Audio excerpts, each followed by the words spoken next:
All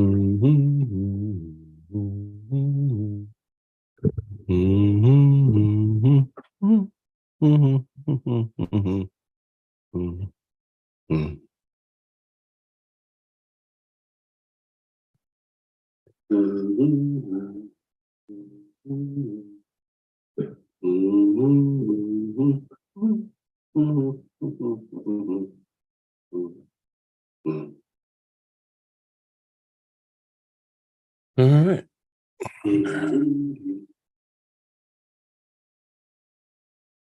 Looks like we are live now. There's nobody with me on the Zoom, which is totally fine. It's holiday. But this is SEO This Week, episode number 20. Ask me anything. Hey. Clap hands. I don't have a monitor. Can't hear you. I need to plug in a monitor thingy, but I just don't want headphones in my head. Let's see. Cora 7.3 finally launched. He did it in a beta because he wasn't sure about its stability. But as a Cora user and someone who pays for Cora, and I get tired of listening to, oh, the update's coming, the update's coming, the update's coming, and the update never came. And then he was showing off new features, etc. So I poked and I prodded, and I was pretty much as annoying as I could be until he decided to release the beta version. But you get what you ask for because the damn thing doesn't work on my Mac. It opens up and crashes, and Ted looks at it and does some things in the back end and messes with terminal and says, "Oh, this is great," and then I use it and it crashes. So I'm gonna figure that stuff out before I update my Cora course. And that's kind of what that's waiting for. It's always been waiting for 7.3 because he's put a whole bunch of cool stuff in there. Unfortunately, like I said, I just can't see them because it doesn't run for me. But he did do a run, and I wanted to at least show the reports that are coming, and we'll see what happens from there. Hold on. Geez, I don't want to cough in your headphones. So let me show you what they got going on. I gotta open these because he downloaded these or sent them to me, saying, "Look, it works on my machine." Which is if you've ever gotten that from a dev, you just want to donkey punch them at that point. I don't care if it works on your machine. It's not working on mine. All right, so first things first, we'll look at the new reports. How's that? The new HTML reports. So first thing we got here is the JSON examples. These are some of the schemas that other people are using. I do not recommend that you take these and, I'm going to use those in templates. No, don't do that. Use these to kind of think of and figure out new ideas, how to implement stuff. You can use these to, here's some FAQ stuff. You can use that, kind of use that and expand on an answer and make better. And then look for different implementations that most people would not otherwise be doing, like areas served. Yeah, a lot of people talk about using area served, but there's not a whole lot of people using it. And in particular, this GeoCircle here. If you have ChatGPT, you can actually use GeoCircle for the woodlands. I'll show you. I'm gonna go chat, open AI, see if it lets me in. I saw a post somewhere that this was blocking it. Let's go. Using schema.org, write a GeoCircle schema. Oh, let's go. Area served schema that for I'll go the woodlands Texas that includes a geocircle that spans over the entire boundary of the city. I spelled boundary wrong. Boundary. Okay, there we go. Throw that in there. There we go. You know what I didn't do? Stop generating. It defaults to microdata. JSON LD. Nothing wrong with microdata. I just don't like using it because it's harder. There you go. Local business, name of the business, area served, geocircle, midpoint, geo coordinates, Latin long. That's the midpoint of the Woodlands, Texas. And it's giving it this radius. And that radius is taking the boundary. And it's in, I want to say it's not, it's in meters, I believe that's what they use it for. Yeah, see?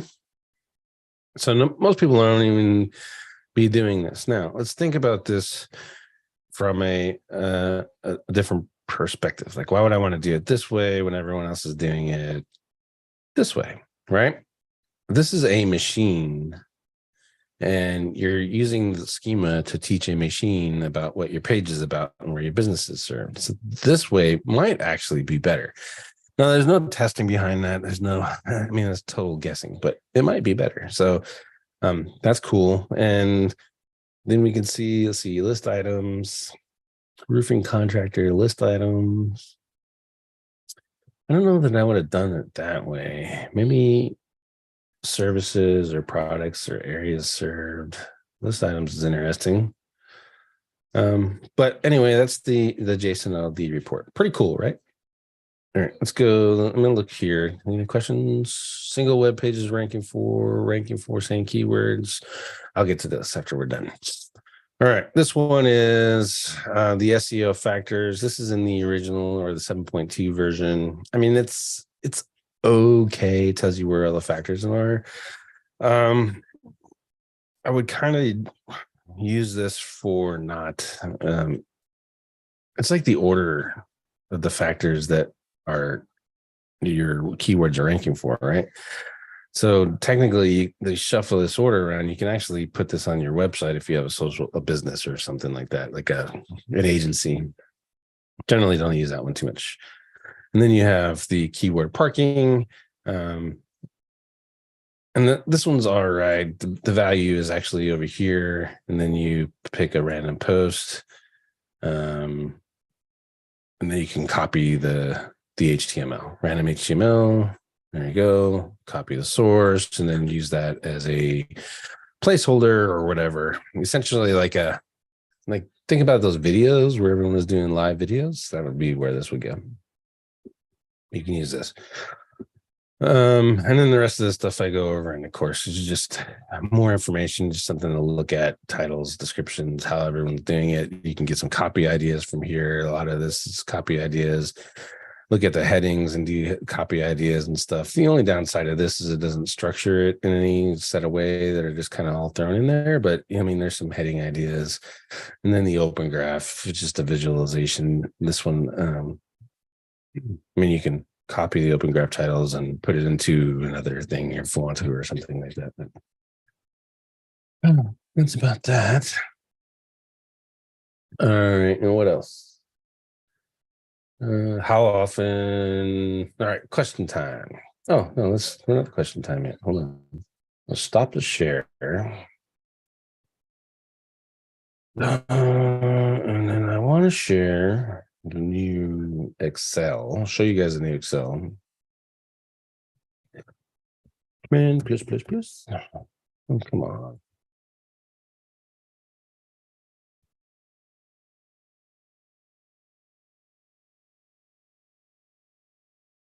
All right. So phase one, phase two, phase three is kind of like, I don't want to do all of this stuff at once. Then he's busted it down into phases for you where you probably get the most bang for your buck. I don't necessarily use this. I do phase one and phase two right off the bat. What else is new in here? Actually, I have to go do something real quick. Mother Nature break. Sorry, I thought I'd make it. I'm not going to. My wife's cooking. So look at this. I'm going to zoom in here and you can check out some of the things in here. And then if you have any, and then come up with questions on this report. Like, how would you implement this stuff? Come up with that. Think about it just a second. I'll be right back.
All right, I'm back.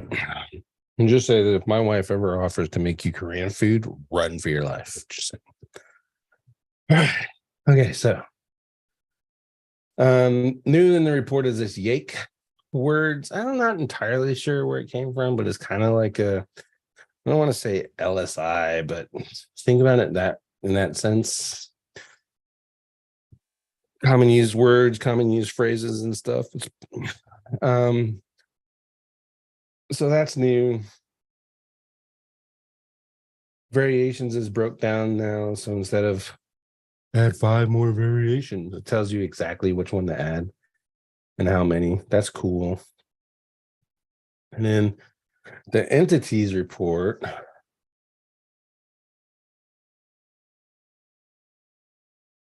actually includes links now. So you have TextRaiser and inlinks as a source. Inlinks is a additional API. You got to pay for that if you want it.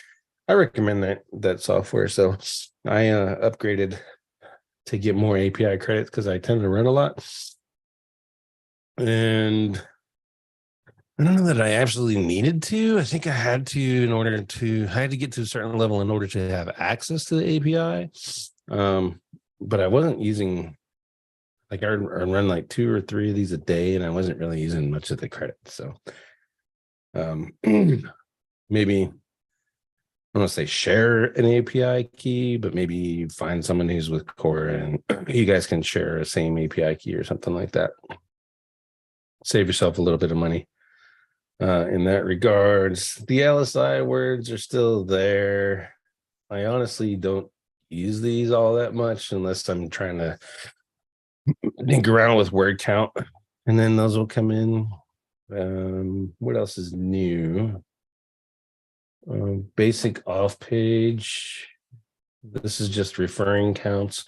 He had to take Ahrefs out of here because they wanted like $1,000 a month just to be able to have the connector in his software. I mean, what is that about, right? So he took that out, but he's got, I want to say this is Dom Detailer or SEMrush pulling these numbers for you, just so you can see referring domains and kind of what you're dealing with. Related searches. I like this feature. That's really helpful to have that there. And then these are some custom ones. Let's see, charts, questions, text, results, entities, density, keyword density stuff, variation. This is a variations count. So if there's a lot of variations, this report's kind of ugly, but if you can look at it and go, it's used 18 of the variations.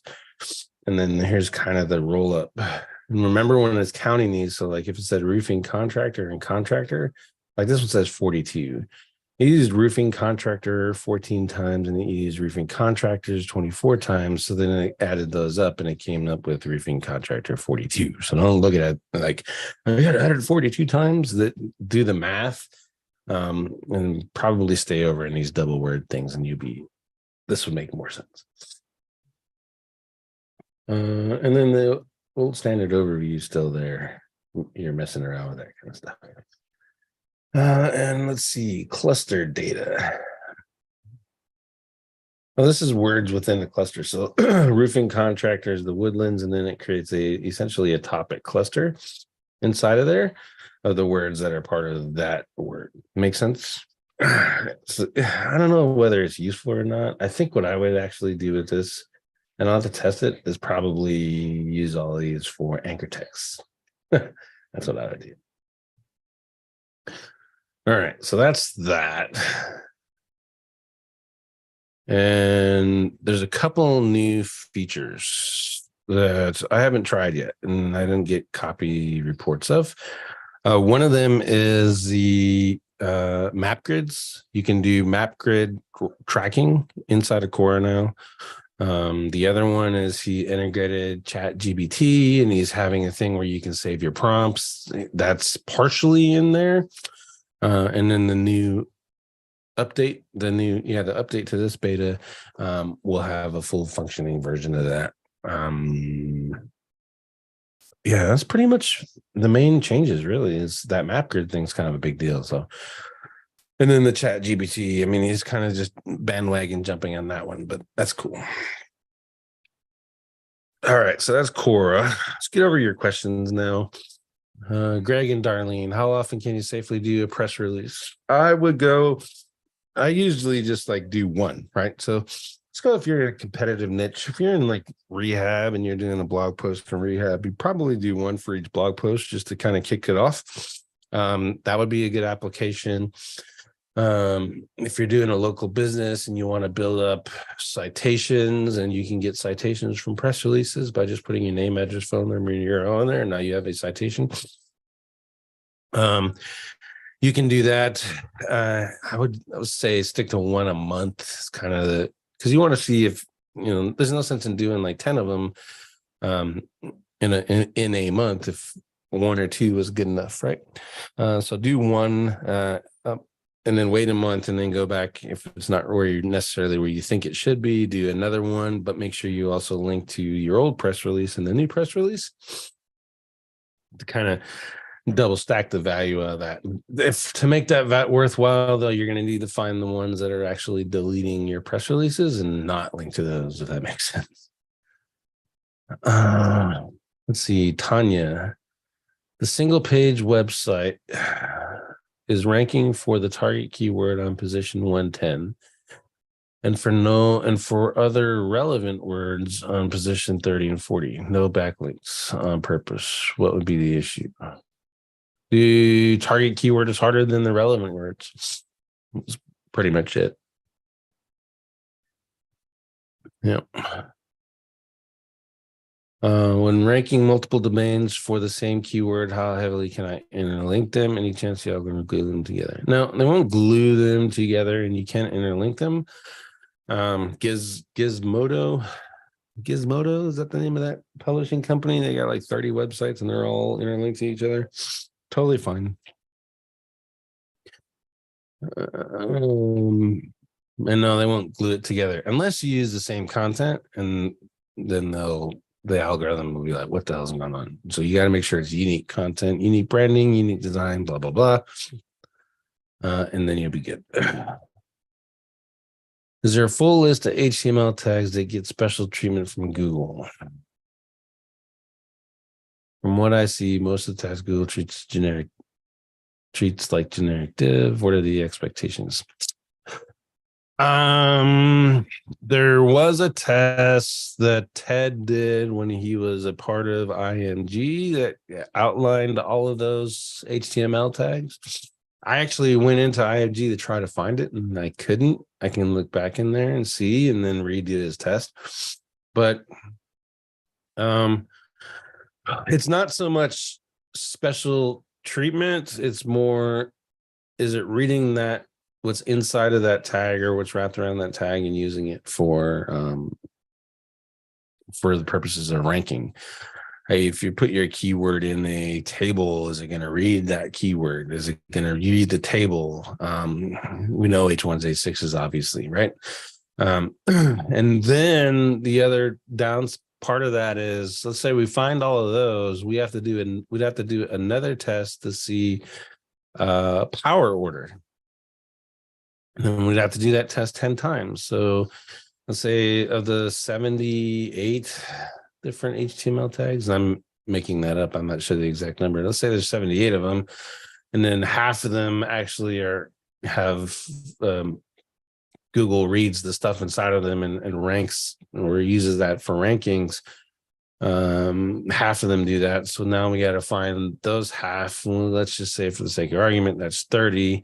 So I got to create 30 pages using each one of those tags. And then I have to do that 10 times. That's 300 pages. And then I got to run those tests and stuff. So, I mean, you're better off just sticking to standard, worried about just doing your H1s, H2s, your strongs, and your emphasis and underlines and bolds and strongs and whatever.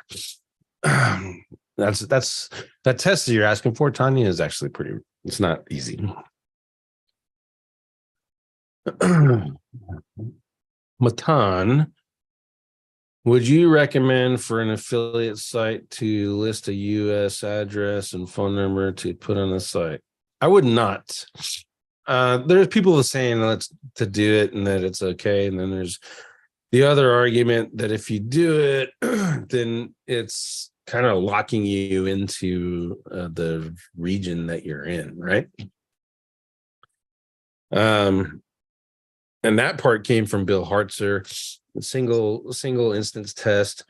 So I mean, if it's there for him, in theory, it could be there for everyone else. But if you have an affiliate site, there's no need to make a GMB. Is really what you want to do if it's going to be a long-term affiliate project that you're going to do multiple projects on, like digital photography or something like that.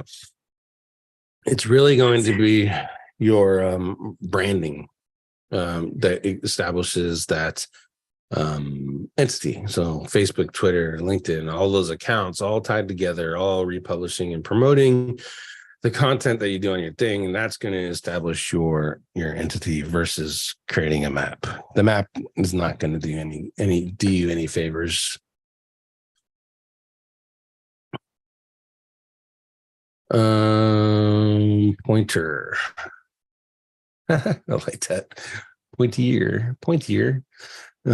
What is your opinion on targeting the towing service and building 20 unique websites and different EMBs for different service areas to generate more leads? I mean, if you have the time and budget to manage 20 websites and you have a system to rank them all, and they're in low competition areas that make that system even more effective, seems to me that'd be worth the work, right? So why not give it a try? How would it work? Hell, I don't know. Maybe no one needs towing in your area and it works horribly.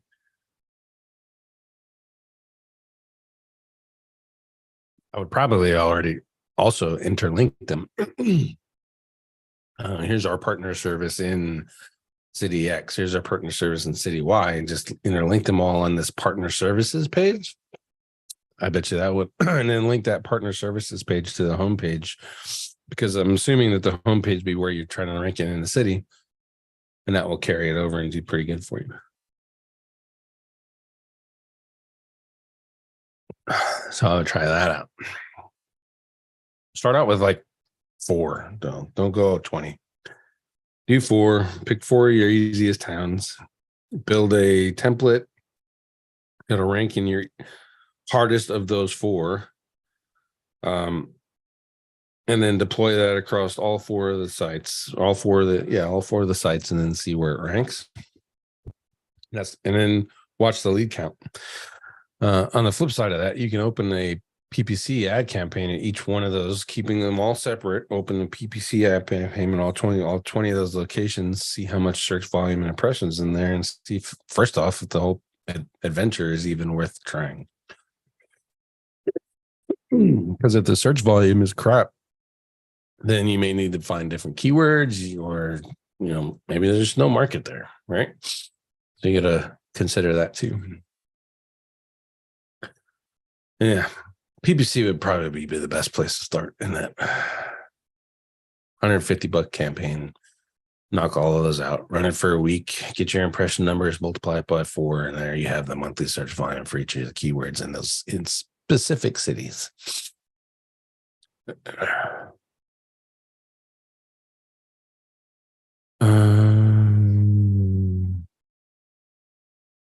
Let's see. Have you ever done a test to determine if Google indexes the content of input value or options or selects? I have not. What do those do? What does input value do? Let's see.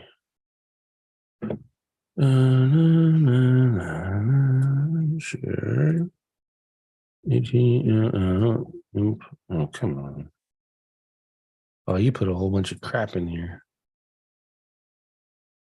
OG title, no follow. First off, let's see what you did. Stop the share. Dreamweaver. Do, do, do. Do, do, do. Can't show you that. I don't like you that much. Come on. Hold on. I'm coming. Create.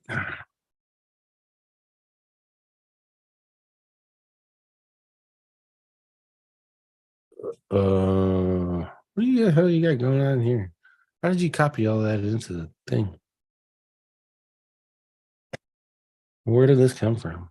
Oh, I know where this came from. Duh, I'm an idiot. All right. Share goes share. Input value. Control A. Input value is used to specify the initial value of the element. Well, that's about as helpful as tits on a board.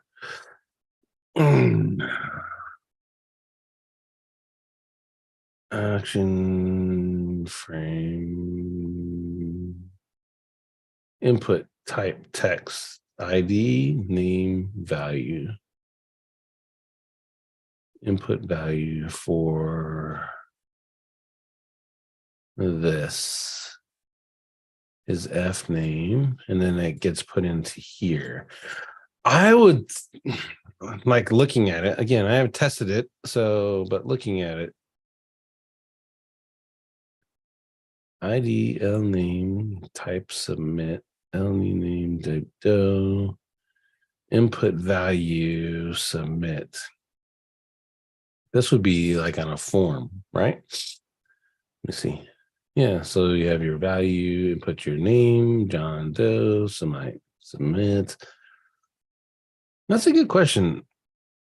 Like theoretically, it probably could, but I haven't tested that specifically. What's the other one? Options. Let's see what option does.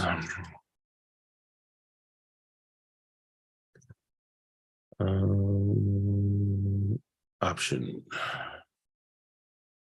Drop down list 4 options. 1, 2, 3, 4. It's here. theoretically, I would think that this would, and then select also a form, right?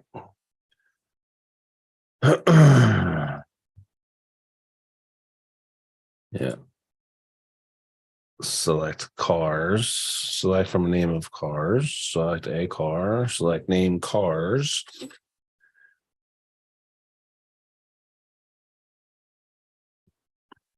would be easy to test. Come in here and do what I just did, W3 schools, and you want this right here. And then in this section, where the name is, go to a random word generator of the, no, I don't need that one. Random letter sequence generator. Number of letter per letter sequence, just go 15 so you have something unique. Now you have a air quotes fake keyword. Then you go to the Google, make sure nothing shows up exactly like that. That's how you want it. And then come back in here and just replace cars with your fake keyword, just like that. And then publish this page, publish the page on your website and index it. And then once it's indexed, do a Google search for your fake keyword. And now you know whether it's reading that section or not and ranking based off of it. Stupid easy. You can do that with all the rest of those values too.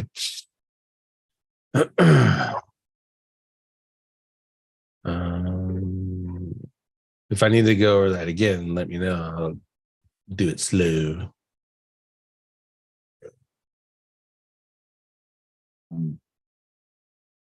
What else we got? No more questions? You guys are all on holiday. Everyone else is on holiday. You might as well be too. Clint, does that ChatGPT, are you in like the free version where it only gives you so many per whatever per hour or something? I put my credit card in, so I'm assuming I'm getting charged now. If they put that in there, but I filled out the form and I put my credit card in a long time ago. Yeah, I did that. I did that too, but I mean, I don't know how fast it updates or whatever. I just started playing around with it Friday. Oh, I don't know. It was free up until this point. So I mean, there's no I don't and I saw the other day that they had their form. And then I saw again that people were having problems getting into it. Yeah, it was telling me, oh, we're full. Yeah. I would sign up. I think your best bet is to sign up for, because it's going to be paid eventually, which I think is a good thing. And that'll eliminate a lot of the people that are using it because, people are the cheap. So I would just go ahead and open up an OpenAI account, stick your billing in there because you're going to have to pay for it eventually to use it. And then set your usage limits so you guys don't go crazy with it. And then you'll be all right. Yeah, that the other section of it, what is it? The playground or whatever? It's different. So there's the OpenAI, the original section, and then there's ChatGPT, which is the new thing. So OpenAI is using their older models, Da Vinci, etc. And then ChatGPT is the one that everyone's all fancy about. You can totally use both of them, but the user interface in ChatGPT is more simple than the playground is. Make sense? Yeah. Yeah. And as with both of them, if you like start a new chat, and I'll just use chat as the word, if you start on one topic, say roofing, and then all of a sudden you want to switch over to rehab, for example, then you gotta essentially delete your history for your roofing stuff because it's looking back up at the other stuff that it's dealt with to formulate the new prompts. So if you go in there and you're trying to get tricky with it, you can't just go ask a whole bunch of different questions and go, oh, look how stupid this is, because it's learning, it's looking at the rest of your stuff that you had to do, and it's building upon that. And that's where and it's getting some of its knowledge out of that.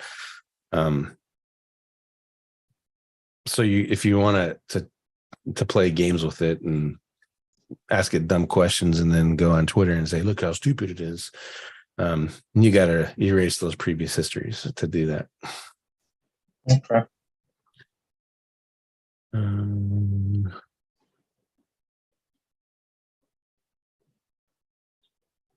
Let's see. Eric's back. On SEO autopilot, would you go ahead and use an indexer for tier 1? What to use? Yeah, I would use the indexer for those.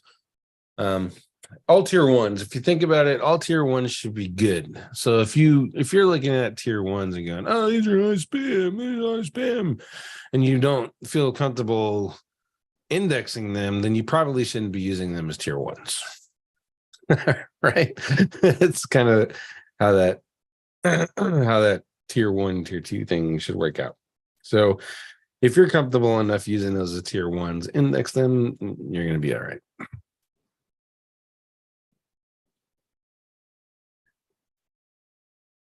As a matter of fact, as a general rule, the only ones that even bother sending the indexers are tier 1s. 2s, 3s, and 4s, I'll let Google find those on their own when they get around to it. Let's see. Got another question. Based on your experience with disavow files, when would you expect it to take effect? How long before we know it works? In order to, you have two options. One, you wait for Google to find the backlink and look at it and go, hey, we're going to and see the backlink, and then the wonders of the magic.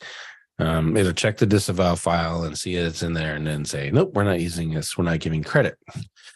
That is slow and endless process. The other way is to use like link research tools. I use link research tools. They have called a link boost detox, and it essentially does what the third option is to send it to indexers and force Google to recrawl it. You find the backlinks and all that stuff gets processed a lot faster.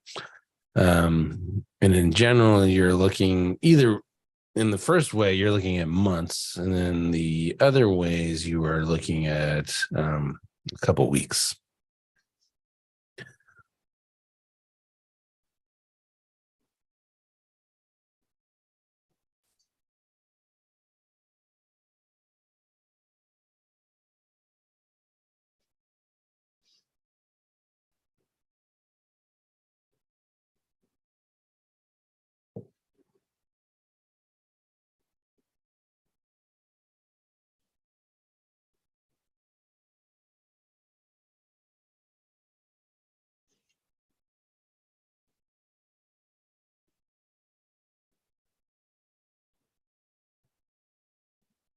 Mm-hmm.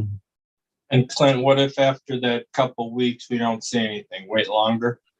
No, that in that process, you should already be building new backlinks, because inevitably every disavow file you're going to say, oh, that's a bad link. And Google's going to be like, no, that was a good link, and now we're going to drop your rankings. So you should already be building new backlinks at that point. You wouldn't necessarily, we've never necessarily waited to see how long a disavow file takes. Like we did it for testing, just to see, make sure it's doing what everyone says it's going to do. Make sure we're not wasting out $1,000 a month on link research tools. But after that, The second you submit your Disavow file, you should be moved on to building new backlinks.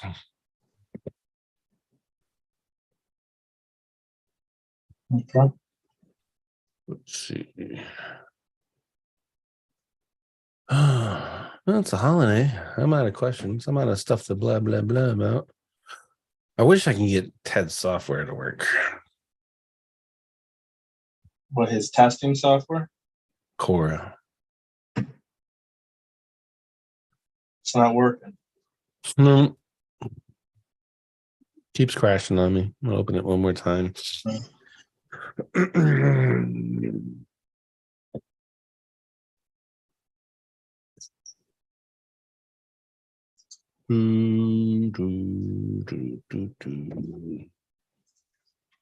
Let me see. What has it got in here?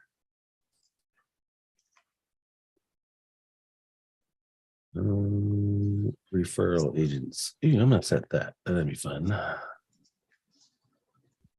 Digital years, the referral agents in there now. So you can set a referral agent, which is pretty cool. You know what the referral agent does. You'll be excited about that. Domain lists, profiles, reports, SEMrush. That's disabled. I want that enabled. DOM detailer. That enabled. Excuse me. Please. Enable ChatGPT. Is the new version out? Yes. Huh. I didn't get a little thing telling me to update. It's not on, he doesn't, it's a beta. Oh, It's in the Skype group. and the Ahrefs we can't use anymore because they turned off their API. Yeah, he disabled it.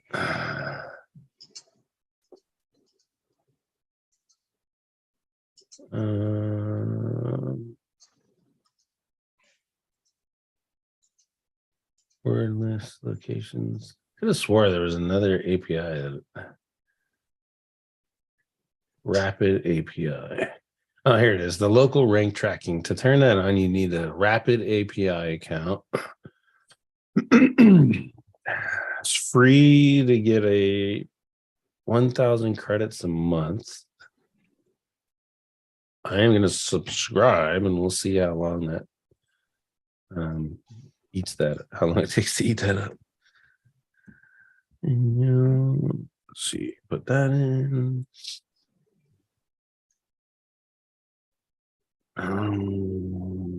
Yes, that's why I clicked the button. Fucked hard. Rapid API. Save.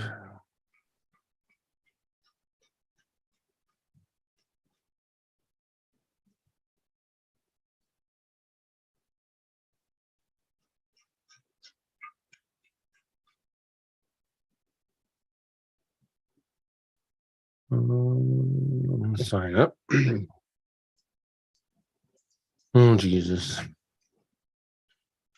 Well, it's boring for you guys. I would actually share it, but share putting my secret key in here and my emails and my passwords, and I don't like you all that much.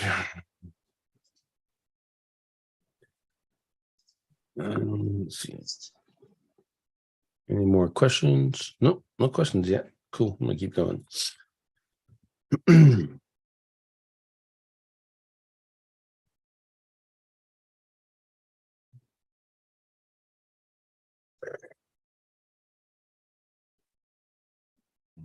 Have you been using the maps HTML outputs, the things that it's been making The who? on Cora, the tourist attractions and nearby businesses and all that jazz? No, not really, because I have another tool that does that. And in order to get it, you have to run the maps report. And for the most part, I don't do maps rankings. So it's kind of, I mean, it's, if I did it, I'd be just running it just solely for that report. And it's kind of a pain in the ass, to be honest.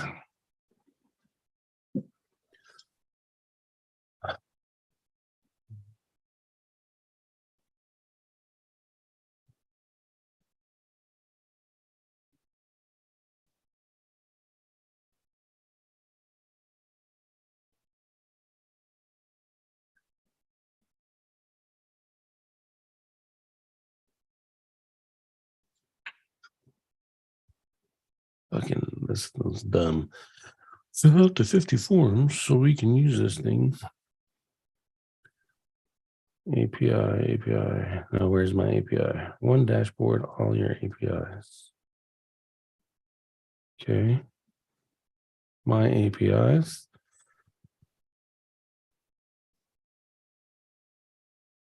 Got it. Add an API project, Cora.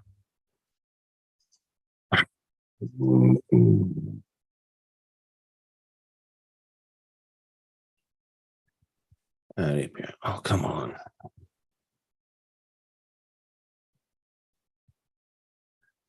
Add API project.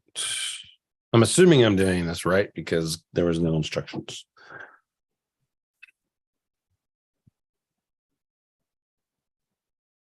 Where's my key? I need a key. Requests, test, settings, analytics, web listings, testings, requests, branches, sessions. You ever use this rapid API thing, Ron? No, I've never heard of it. Me neither. API hub. But yeah, once it comes out of beta, I'll give it a try.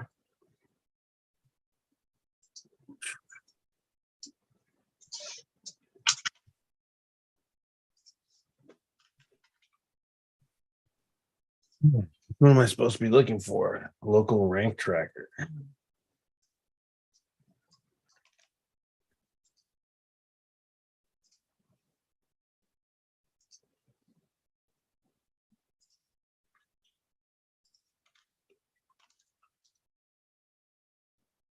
How do I turn it on?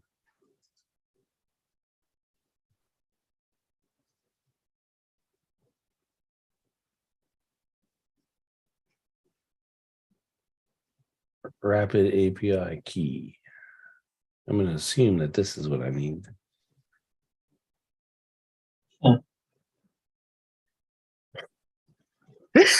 We'll see what happens.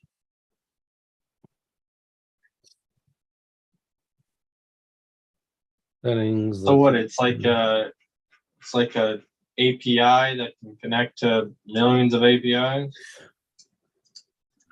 Yeah, it's a third-party service you found.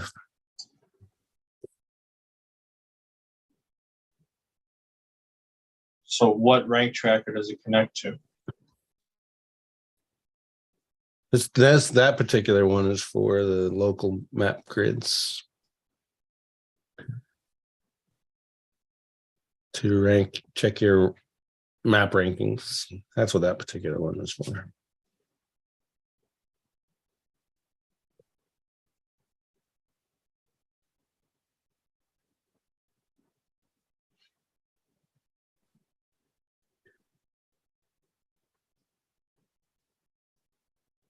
All right, so you got that.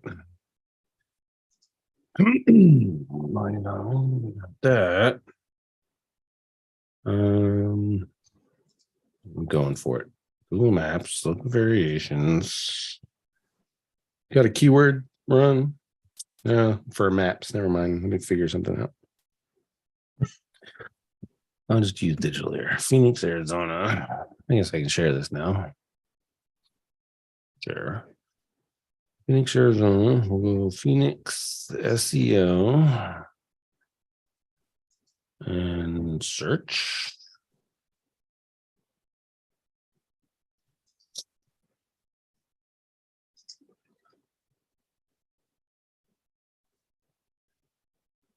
And my domain is right here at number 7. Ooh, that's not bad. This is maps. And click data.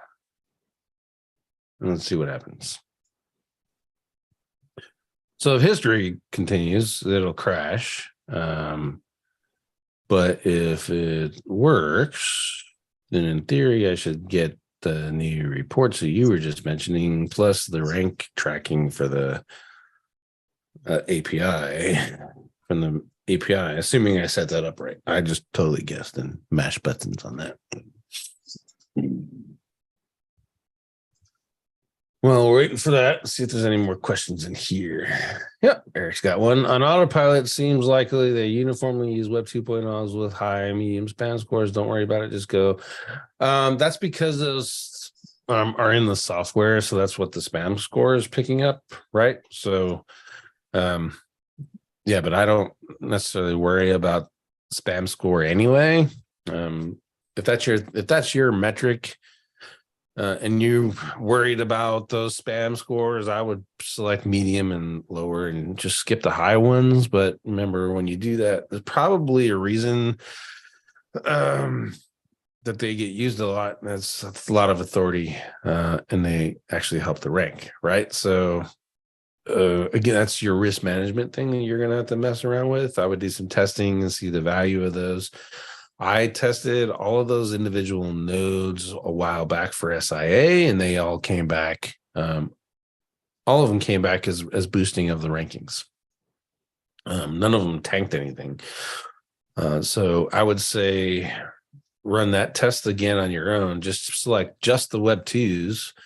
Select all the ones with the highest spam scores and see if your test page goes up. That example I showed with the fake keyword, just make 10 pages fake keyword just like I did, and then pick 10 different domains using that same code that I showed in the that W3 schools thing. Use the same one, rank it for that fake keyword, and then send once they're all indexed, send it to the lowest ranking one, all the Web 2s, and see if it goes up. If it goes up, then you know Google's counting it positively for rankings. If it disappears and stays gone for a significant amount of time, you know that Google doesn't like this and don't use this. Right? So that's pretty much how I do, or how we do all of the testing for the SEO Nitro network, all our PBNs. So before that even goes in there, there's a test page is made up, and then a link is sent and to the middle one, and either we're going to see it up or down. If we see it down, it goes into the negative SEO pool. If it goes up, it goes into the normal pool. Let's see. Hi, Envid. Man, you need to make up a cool fake name. Envid is so hard to pronounce. NVD. What year? Do you use any sort of AI websites to generate unique images for your websites, and how do you go about getting unique images for your sites? That is actually an excellent question. So MindJourney, if you know about them, right, they have the Discord. So you go to mindjourney.com and you sign up and you end up on a Discord, and then you can use it for free, and then there's a paid option. There are thousands of people generating images on there. Most of them people aren't even using those images. Like they'll generate it and be like, yeah, I did MindJourney. I've been taking those and using those. I don't even have to, I'm not even going in there and, make me a unique image about blah, blah, blah. I'm just been using the ones that other people are making. And then I go into Pinterest, find a cool board that is, that image is relevant to, and I'll put that up on that board and link to my target site. We're getting traffic back doing that. Same, it'll work also with whatchamacallit. You put them on Instagram if you want to, you put it on Twitter if you want to, that kind of stuff. And they generate traffic, and you can use them for backlinks, and you can use them on your content. So that's kind of how I do it. How I would go about doing that. There's another one. There's like a few more of those services, right, that are making those. I mean, I know Jarvis has one, a built-in option. There's that new one, that one is getting sued by MindJourney and DeepMind. There is DeepMind, but I've never used any of those. I've just used MindJourney. And again, I'm not even using it to make images. I'm using it to download the images that other people are making. And that works a lot better. Yeah, that is correct. I am now. I'm doing the roll up. So I don't know if how many of you heard or went to SEO Rockstars, but the what I did at Rockstars is instead of doing a presentation, I actually sat through and listened to all the presenters, and then I wrote down my notes. And then as the last presenter for Rockstars, I went through my notes, but I also did it in a way that I engaged from the audience. What are you getting? What are you getting? What did you get out of this person here? Did you get this? And it actually, everyone liked it, right? And so I was requested to do it for SEO at the beach, which is great. So I'm on board with that. Room is already scheduled. I just got to get the flight.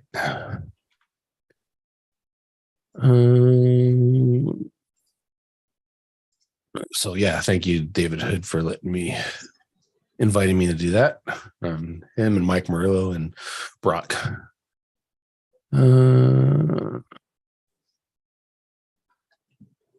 Yeah. So that paywall thing was actually a new point here. Because I was in it for a while and then I left and then I went back. And that paywall just showed up as new. But when I went back, I had already been in it. Make sense? So when I went to the Discord, I already had access to the free stuff still.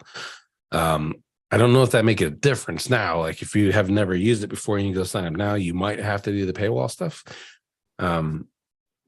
But if that's not the case now, then you can actually just go go back into the Discord that you were in already. And I had all the playgrounds. Essentially, that's the that's the word I'm using. I had access to all that still. I could, if I wanted to, theoretically generate more images now. But I'm not very creative anyway. So using other people's stuff just made sense to me. And technically, it's not other people's stuff. They're just using AI to generate it, and it's there and it's available, and anyone can click on it and access it and download it. So why not use it?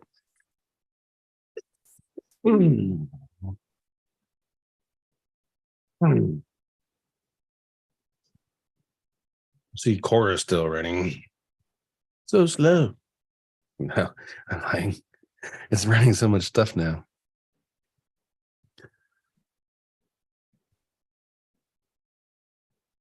It hasn't crashed yet, so I'm happy. Clint, where did they announce that the update was over? I looked on several of the Twitter accounts. I didn't see anything. Google never announces the update is over.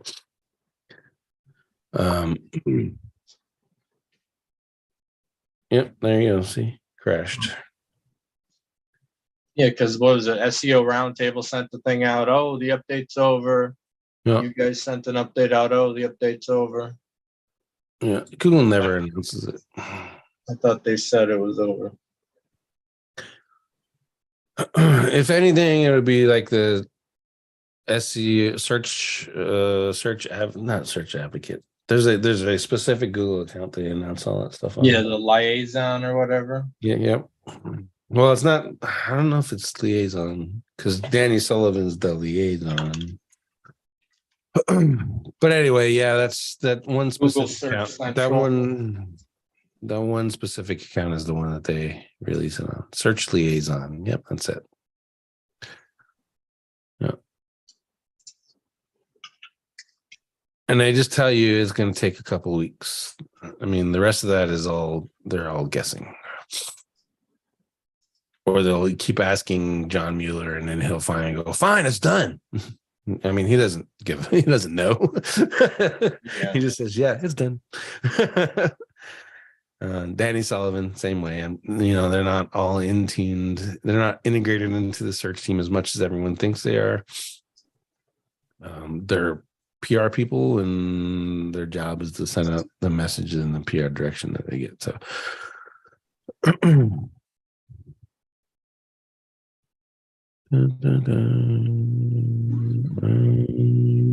let's see what else. Well, like I said, wish I could show you Cora, but it crashed. Let me look and see, did it make a file at least?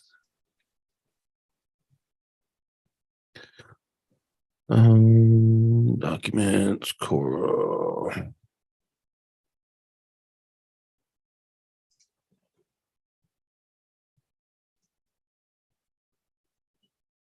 Cora.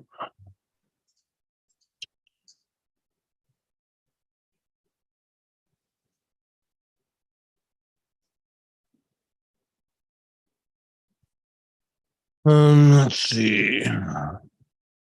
Nope. Didn't make anything. Well, that blows.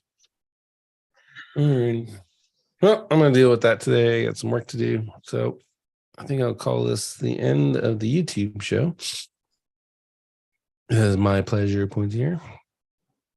You guys come back next week. We'll see episode 20. Actually, let me check my calendar. I think I might have to do it later. Where's my calendar? I'll tell you before you guys take off.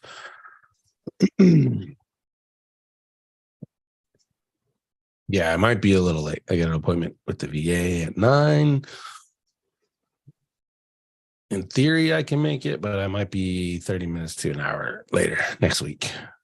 So just so you all are informed in that regard. And with that, thank you very much for checking out SEO this week. Make sure you hit like, subscribe, and share, and all that cool stuff to make me quasi important on the YouTube. We'll see you next time.